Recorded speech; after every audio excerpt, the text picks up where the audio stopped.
ఒకసారి ఆలోచించుకునే గతంలోకి వెళితే అందరూ మిమ్మల్ని ఎగతాళి చేసేవారు.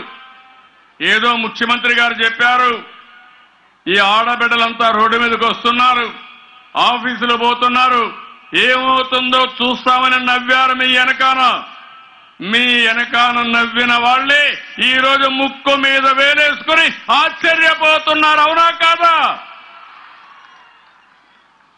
ఆఫీసులకు పోయే ధైర్యం ఇచ్చాను, సమాజ సేవ చేసే అవకాశం మీకు నేను ఇచ్చాను. ఊర్లో ఒక నాయకత్వాన్ని మీరిచ్చే పరిస్థితికి వచ్చారు.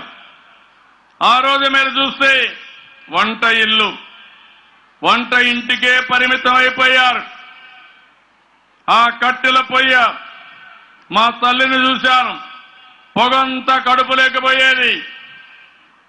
వంటింటి నుంచి బయట వస్తే కళ్ళలో నీళ్లతో బయట వచ్చేవారు.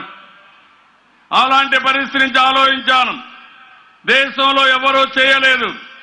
అప్పుడే దీపం పెట్టి వంట గ్యాస్ కనెక్షన్లు ఇచ్చి 10 ఏళ్లు మళ్ళా వీళ్ళు ఇవ్వకపోతే 35 లక్షలు ఇచ్చి ప్రతి ఒక్క బిడ్డ కూడా ఆడబిడ్డ వంట గ్యాస్ తో వంట చేసుకునే విధంగా చేశాను. ఇంకొక మాట కూడా చెప్పాను, ఒకవేళ మీరెక్కడన్నా బయట పనిపోతే మగవాళ్ళకు కూడా వంట నేర్పించండి, వంట గ్యాస్ ఉంది, పెద్ద ఇబ్బంది లేదు, భార్య భర్త కలిసి వంట చేసుకున్న నష్టం లేదని కూడా చెప్పాను. అమెరికాలో మనం చేసుకుంటున్నాం. ఆ స్థాయి రావాల్సిన అవసరం ఉంది.